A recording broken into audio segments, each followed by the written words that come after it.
Se abriu um horizonte ao digitalizar a natureza.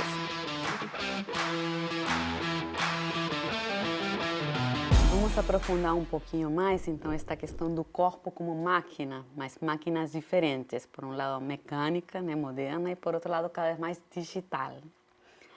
O corpo e a vida, né? Vimos o contraste, para entender isso melhor, né, de duas plantas, uma simbolizando os métodos mecânicos e analógicos de correção para normalizar, né, que simbolizam o projeto moderno, e, portanto, as tecnologias analógicas, sobretudo de leitura e escrita, e, por outro lado, esta planta, né, alterada geneticamente, que, então, utiliza métodos mais sofisticados, né, de inspiração digital, biotecnológicos, e não se propõe a normalizar, mas a otimizar, né? Reprogramar o natural para otimizar, que é um termo de mercado, né? Otimizar não é exatamente aperfeiçoar nem melhorar, mas é aquilo que também não só funciona, mas vende melhor, né? Porque, por exemplo, essa planta de tabaco fluorescente, ela não é normal, né? Ela não foi, a planta de tabaco era normal antes de sofrer essa intervenção. Então, é o contrário daquele projeto, né? Ela era normal e ela foi otimizada com algum fim humano, né? Por exemplo, o fato de ser visível à noite, né? Porque tem essa fluorescência. Ou então o exemplo da soja transgênica, né? Não é normal também, normal era antes, né? A que não é transgênica. A soja não transgênica é a normal. Então, a intervenção que se fez nela, né, tecnológica, não foi visando a endireitar, né, corrigir para normalizar, mas foi até o oposto, né, algo contrário, algo muito diferente. Foi reprogramada para ser otimizada. É otimizada porque não morre quando se joga herbicida nela. Então, não é, você vê que são dois projetos bem diferentes, né? Um corrigir para normalizar e outro intervir, né? Programar, reprogramar para otimizar. E pensando de novo em outros planos, estamos pensando em nós, né? Não apenas nas plantas, estamos pensando nos corpos humanos também e nas vidas humanas, né? Nossas vidas. Né? Por isso que é um projeto de mundo, né, que estaria se transformando de moderno e mecânico, ou mecanizado, para contemporâneo e cada vez mais digitalizado. Né? Esta é a famosa, já famosa, né, hipótese que decorre também dessa premissa. Esse é o esqueminha que tínhamos visto, né, no final da aula passada, que sintetizou, né, o que vimos até agora. Métodos mecânicos analógicos de correção buscando a normalidade por um lado e métodos bioinformáticos e digitais de programação buscando a otimização. A gente vai ver isso em outros aspectos da nossa vida, né? Mas agora vimos nesse aspecto mais básico, né? Intervenção na vida mesmo, né? No corpo físico das espécies, né? Não apenas a espécie humana, mas também outras espécies vegetais e animais, com fins humanos. Né, porque a soja não pediu para ser transgênica, né? São fins humanos, né? Projetos, muitos deles com forte interesse econômico, né? De mercado. E a administração de nós mesmos também, muitas vezes está norteado por interesses de mercado, né? Sermos mais produtivos, por exemplo, né? Então, esse projeto de mundo, né, que vem junto com a nossa compatibilidade com as tecnologias digitais, é complexo, né? Esses modos de viver que essas tecnologias supõem, propõem e estimulam, inclui aí uma série de elementos que não estão visíveis assim à simples vista, né? Que a gente tem que estudar com atenção. Então, o que vamos ver agora, essa redefinição da vida, né, que vem junto com esse projeto de digitalização, né, o plano básico da vida, nas moléculas, nossas células, né, elas são entendidas como informação. Né, o que vem aí, o que está aí na imagem, é o DNA. Né, a gente conhece essas imagens, né, disso que conforma nossas células, né, o DNA. Ele foi lido. Lembra da metáfora da máquina moderna, daqueles anatomistas renascentistas que, quando abriram os cadáveres, encontraram máquinas, aparelhos digestivos, circulatórios, etc. Agora, nosso olhar mais digitalizado, né, vê informação, né, enxerga na vida informação. Isso não significa que a vida seja informação, né? É para nós, para a nossa cultura. Né? Um olhar antropológico, eu diria, essa cultura contemporânea entende a vida como informação, faz parte dos nossos mitos, digamos assim, né? Os mitos contemporâneos. Mas outras culturas não entendiam a vida como informação. E se eu estivesse dando esta aula, vamos supor, uma ficção científica, né, dando esta aula no século XIV, por exemplo, ou até mesmo no século XIX, ou em outra cultura, e falasse, porque a vida é informação, ninguém me entenderia, né? Precisaria de uma explicação muito complexa e até diriam que quem é essa louca que está falando o quê? Né? Mas para a gente mesmo, para quem não é especialista em biologia molecular, soa que isso faz sentido, né? Isso mesmo, a gente já ouviu falar disso e isso é uma das verdades que circulam, muito importante, né? Porque se baseia nela muitas intervenções nas vidas, né, que fazem parte do nosso mundo. Então, houve uma reformulação, né, no próprio sentido, né, do que significa a vida, né, a meados do século XX, né, junto com as transformações na tecnologia, que é essa reformulação da vida como informação. Então, estamos vendo essa digitalização da vida, como vimos antes, a mecanização da vida, como sendo uma tentativa de racionalizar o funcionamento da natureza. Não mais com a metáfora da máquina analógica, mas agora com a metáfora da máquina digital, né, que possui software, não apenas hardware. E esse software é informação. Então, vocês veem que essa transformação tecnológica, né, inclusive como metáfora, impregna nossas vidas em vários sentidos, né, e inclusive em sentidos tão profundos e tão significativos como é a própria definição da vida, né, da matéria viva. Aqui temos outras imagens, né, do DNA. O que é o DNA?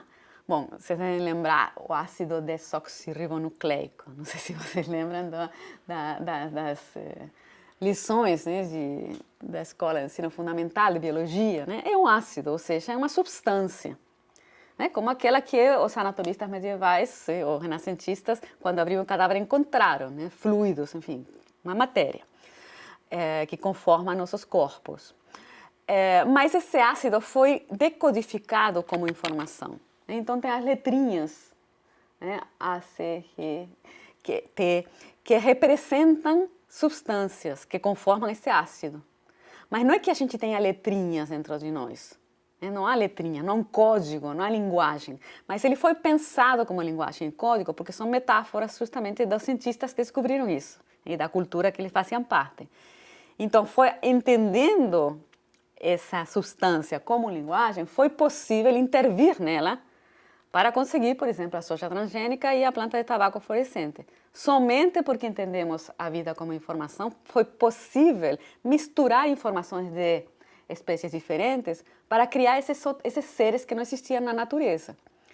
Então, você vê até que ponto a digitalização da vida não é algo superficial, né, de mera compatibilidade nossa com celulares, né, ou com os computadores e internet, mas é algo que transformou nossa própria ideia de vida, inclusive nesse nível tão profundo, né, que é a substância vital de que estamos feitos, né, a matéria viva. E não apenas nós, né, seres humanos, soja e tabaco, né, são outros seres vivos, então é toda a biosfera. Porque o DNA, né, é a substância que compõe toda a vida. Não apenas os corpos humanos, né? Não apenas a espécie humana, mas todas as espécies, né, estão compostas pela mesma substância. Né? O DNA, esse ácido desoxirribonucleico, ou seja, essa linguagem com essas 4 letrinhas que se organizam helicoidalmente de formas diferentes, em espécies diferentes e também em indivíduos diferentes, é a mesma substância que configura não apenas nossos corpos humanos, mas o gatinho, a borboleta, o cactus, a saleia, a orquídea, o carvalho, o mosquito, a barata, né? Toda a vida está codificada nessa linguagem. É como se fosse um sistema operacional, tipo, a vida na Terra é Windows. Então somos compatíveis, todos os seres vivos, não apenas os que estão vivos agora, mas todos os que alguma vez viveram na Terra, né? Seres extintos, dinossauros, por exemplo, né? Todos eles serão compostos pela mesma substância e são compostos até hoje. E, bom, isso é uma descoberta sensacional, né? Tipo, a descoberta do ADN, o DNA, foi uma descoberta muito significativa, porque reformulou não apenas o conceito de vida, que não é pouca coisa, mas junto com ele o que podemos fazer com a vida, né? O que é possível fazer com a vida.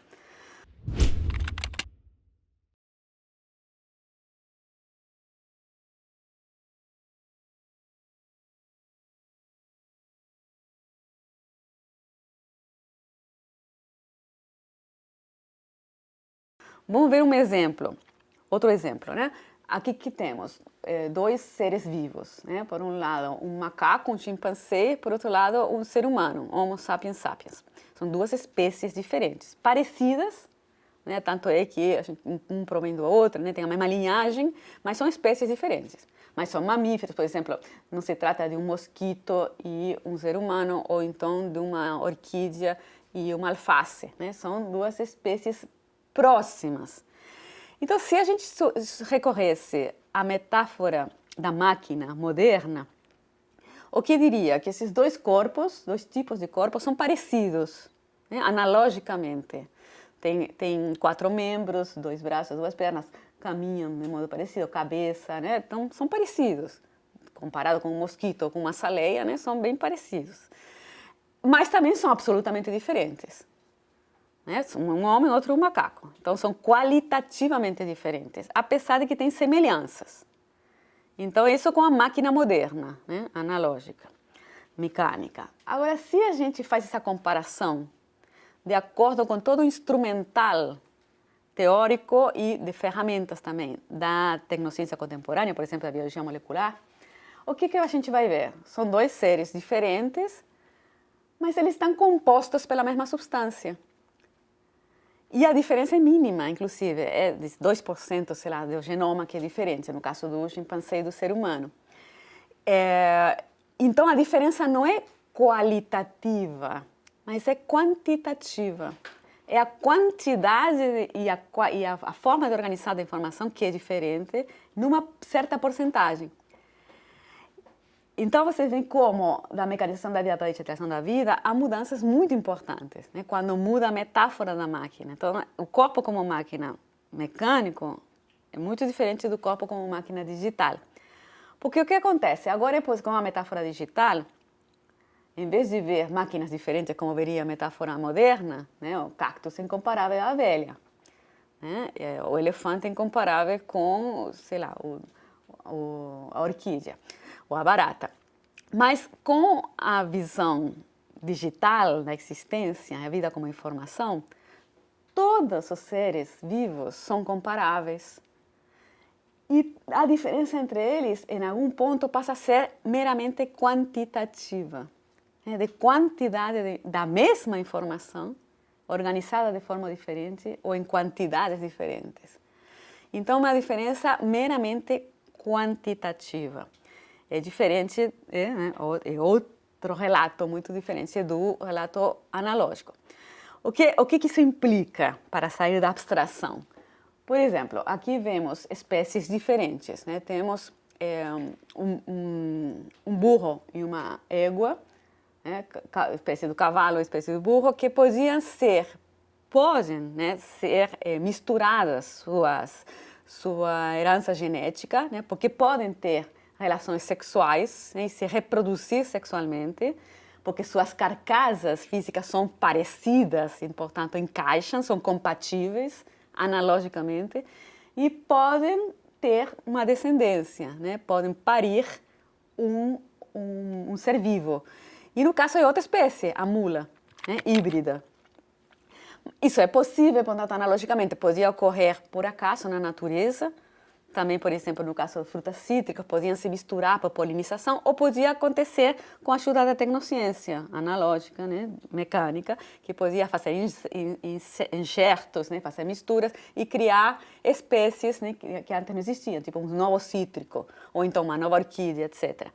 Mas com essa tecnologia que hoje pensamos rudimentar, né, analógica, mecânica, moderna, teria sido impossível misturar, por exemplo, soja com salmão.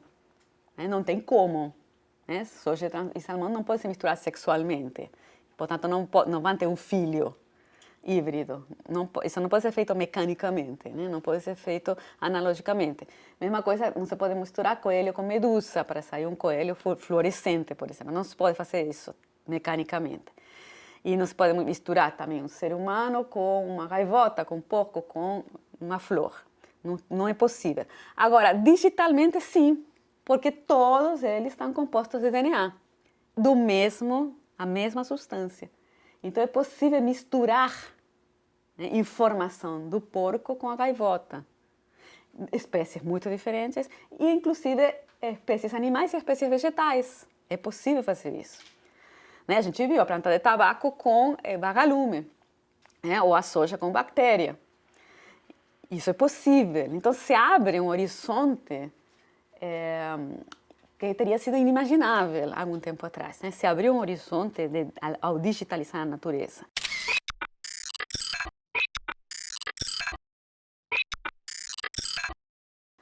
Como ilustram, por exemplo, estas obras, que são obras de arte, né? Em princípio, nada disso existe, não são seres vivos, exceto o coelho. Depois vou falar dele. Mas são, assim, esses artistas, né, que, entre muitos outros, né, estão dialogando justamente com as possibilidades da tecnociência contemporânea, que permite criar seres quiméricos, porque permite misturar, né, ingredientes de todos os seres vivos e criar novas espécies. Isto é algo que na era moderna era possível, mas com muitíssimas limitações. Né? Agora se abre, pelo menos em teoria e cada vez mais na prática também, imensas possibilidades. Então eu falei que dessas obras de arte era real, um ser vivo real, de fato né? Essa coelha chamada Alba é uma obra criada por um brasileiro aqui nos Estados Unidos, Eduardo Cacchi, no ano 2000, né? Tá emblemático. Misturando, né, no código genético do coelho ingredientes da medusa. Claro que isso era proibido, não se pode fazer isso, é ilegal, né? Mas é possível fazer tecnicamente, né? Isso e muitas outras coisas. A lei tenta, né, de alguma maneira, com consensos, né, a ciência, os cientistas, né, tentam inibir alguns desenvolvimentos, mas muita experimentação está sendo feita e a própria arte, né, também, né, dialoga com isso e muitas vezes age também nesse plano.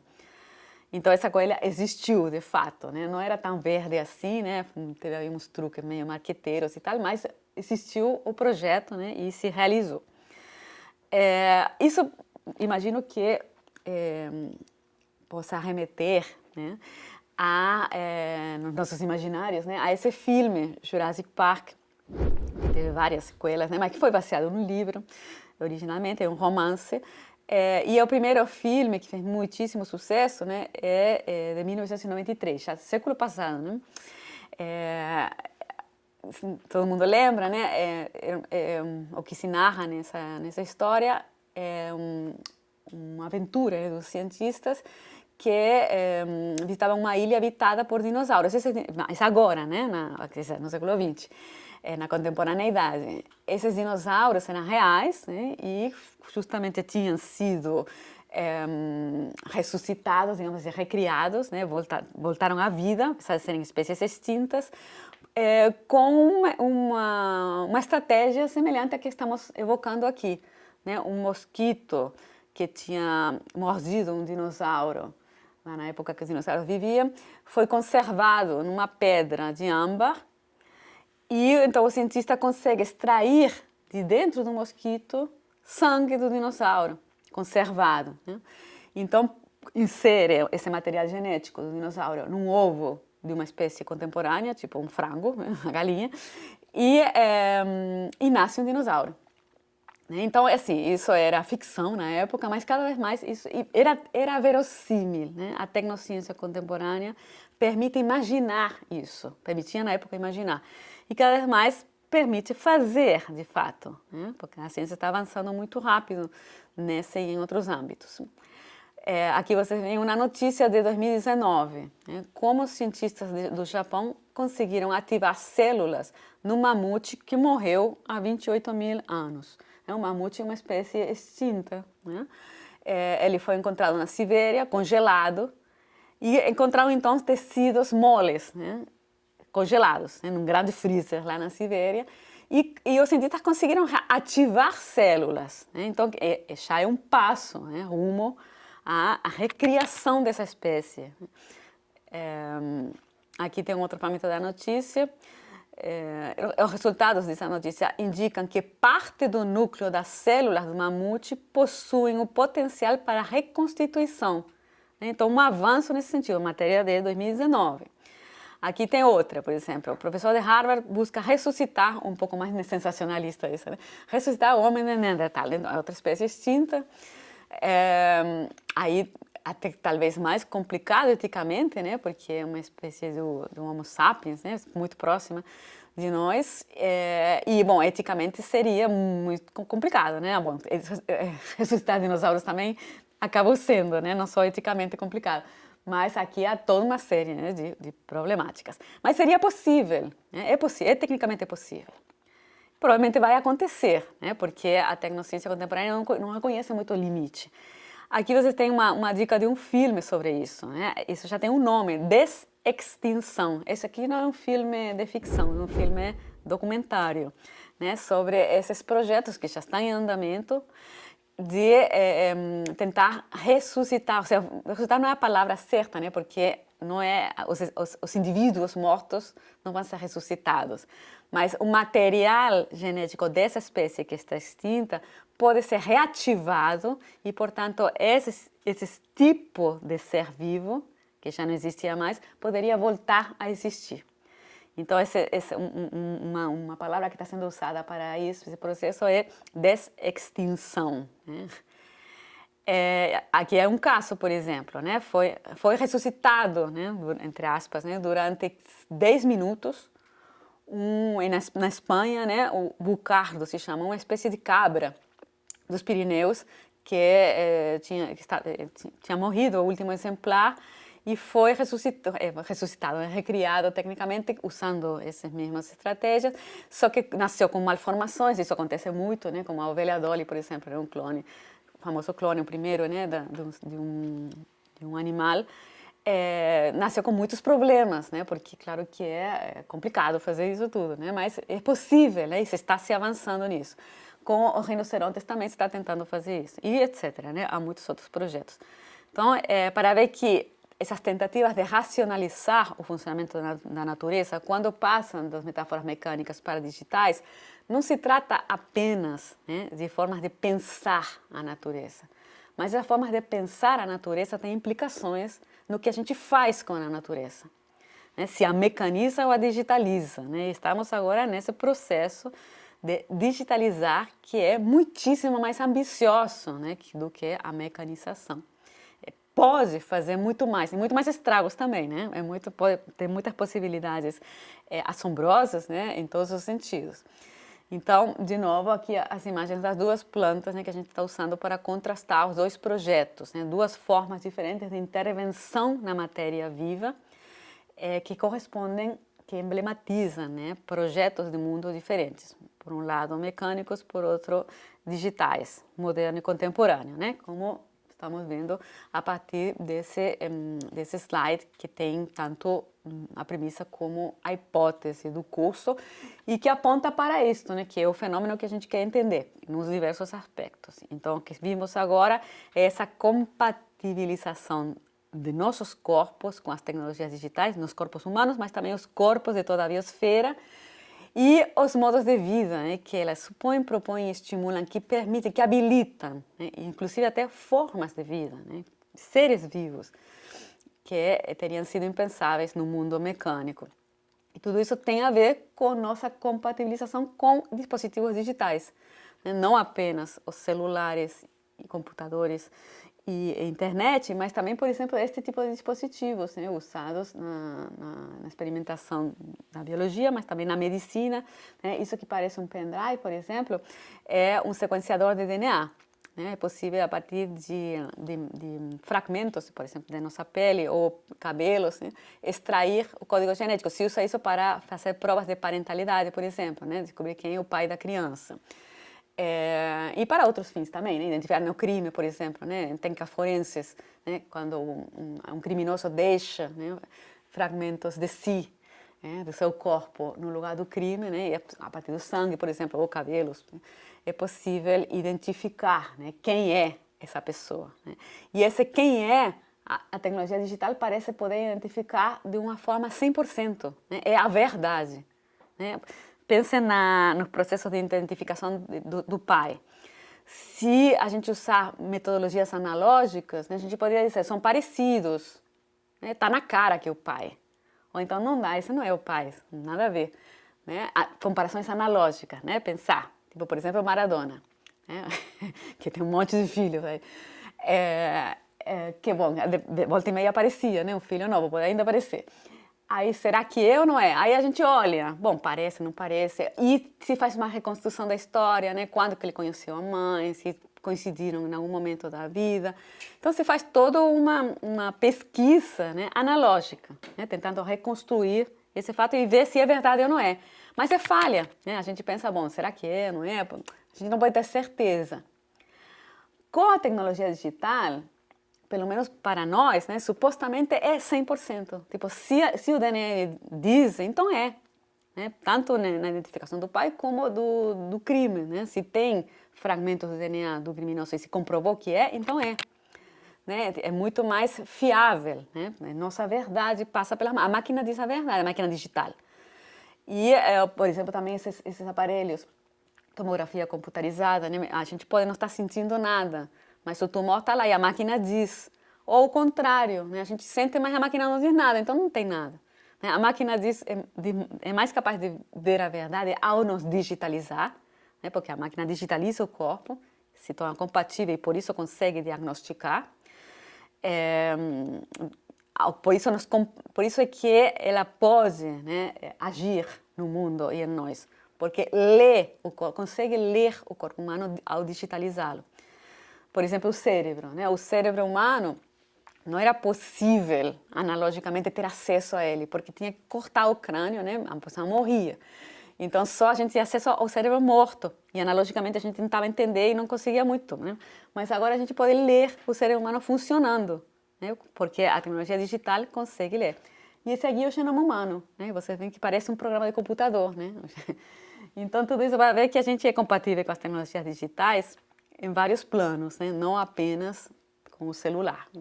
E isso tem muitas implicações sobre o que implica viver, né? Em vários planos. É isso, então continuamos na próxima.